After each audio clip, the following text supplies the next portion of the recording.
Hello and happy Friday. I'm Coy Wire. Thank you for joining me for another special Summer Friday edition of CNN 10. Today is Friday, June 13th, and while you may be trying to avoid sidewalk cracks, black cats, or breaking any mirrors on this notoriously spooky and unlucky day, I've got some news for you because...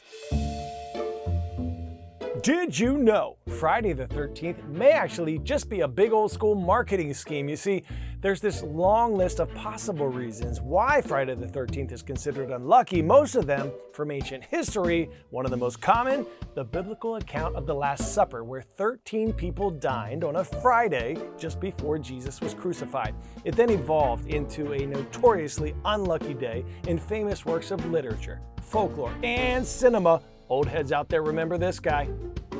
But one group of people made it their mission to prove there is nothing to fear about this date on the calendar. In 1936, a group of 13 men in Philadelphia gathered at a local restaurant to celebrate all things, quote, unlucky. And the trend continued into the 90s. In Chicago, in New York, even London, they walked under ladders with umbrellas open indoors. They smashed mirrors. They spilled salt, trying to prove that they'd be just fine. The groups were founded during the Great Depression, and members knew the press would be there to get their antics on camera, so that would create publicity for the restaurants and gathering spots they chose. All right, now to our lead story of the day. All of you know that the main goal of our show is to make it a conduit for what's happening in the world around us, and our main goal is to do that with no opinion, no slant, just facts. And that brings us to the biggest news event out of the U.S. this week, the immigration protests in Los Angeles. Now, let me be clear. The reasons these protesters have taken to the streets are divisive, and I encourage you to have discussions with your peers about the various reasons we'll start to lay out for you. Like I say in almost every show, my job as a journalist is to tell you the what, letting you decide what to think. So, that being said, here's what's happening in Los Angeles this week. No hate, no fear. Immigrants are welcome here. Friday, June 6th, protesters began to gather at a downtown LA courthouse after several people were arrested at a clothing factory.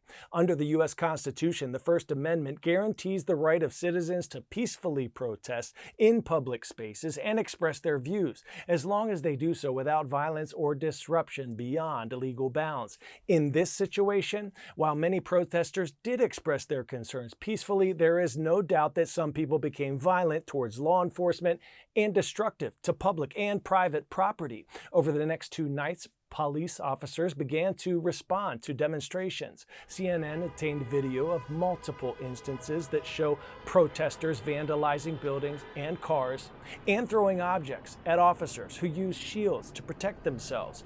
Days later, a curfew was put into place, and police say they've initiated mass arrests of demonstrators refusing to leave the downtown curfew zone.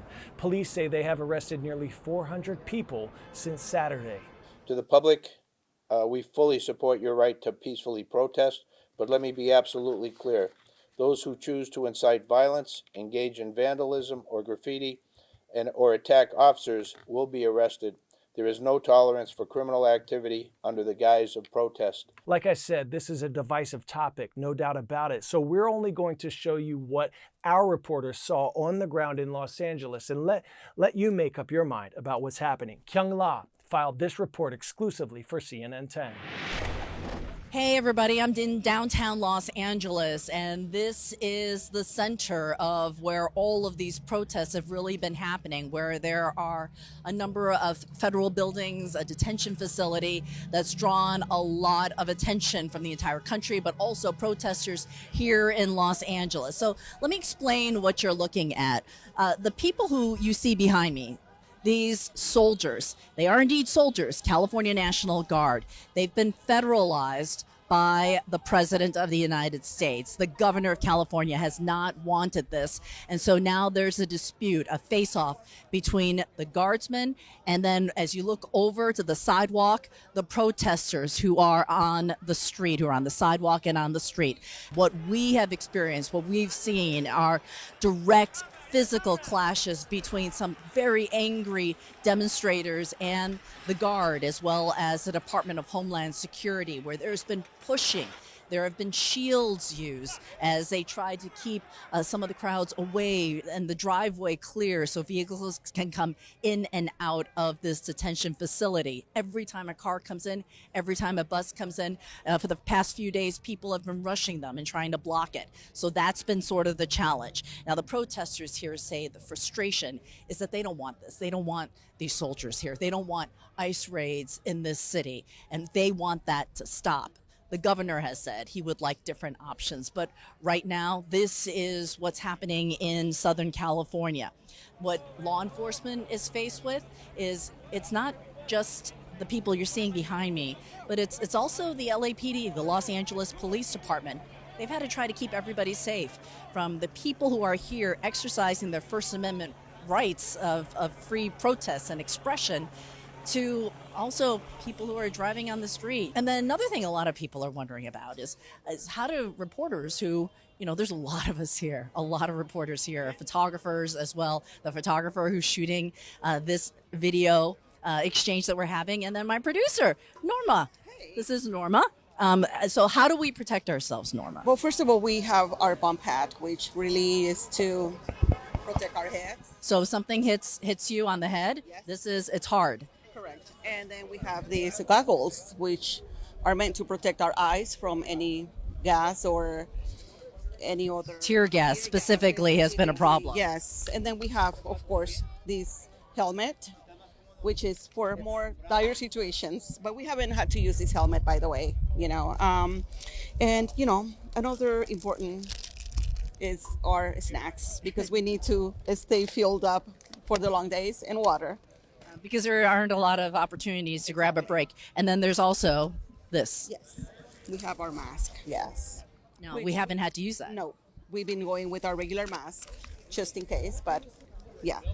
It's great. Thank you, Norma. And tear gas has been an issue. It's a way of crowd control. It's a non-lethal device used to disperse crowds, because when you get a lot of people together, that's when there are problems. But now the fourth day in a row that I've been here, things are much calmer, and the hope, at least in the city, is that will continue.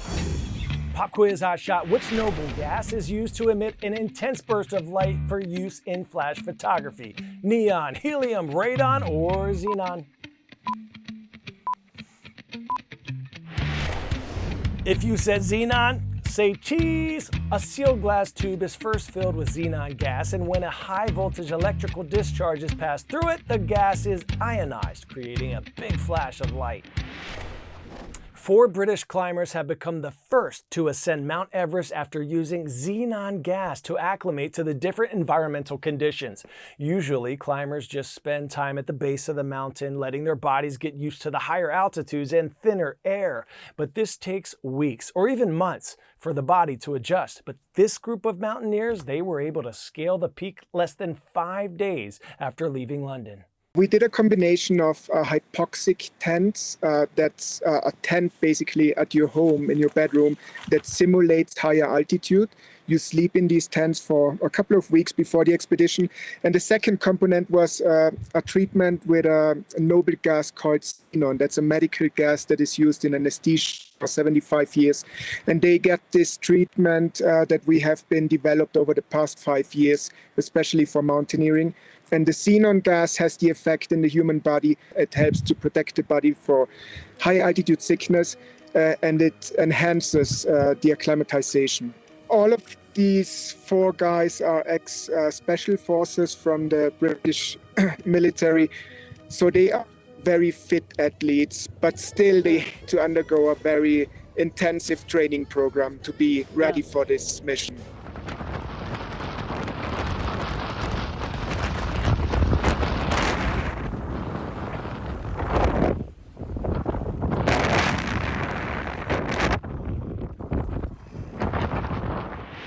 All right, a happy update for you from a story we told you about last week, and a wild ride for a wild animal, Ed the zebra. He escaped from its owner at Christiana, Tennessee. It was finally captured after almost more than a week on the run. The final mission to recapture Ed looked more like a Navy SEAL military mission. They deployed a helicopter, even drones, when the super duper striped hide and seeker was spotted in a pasture on a farm last weekend. Oh yeah, there we go. Got him. Dang, Zebra. After capture, he was airlifted and then carried to a trailer for safe transport home. I didn't know what it was initially. Was carrying something on a long rope or whatever it was. The local sheriff's office tells CNN Ed was successfully reunited with his owner.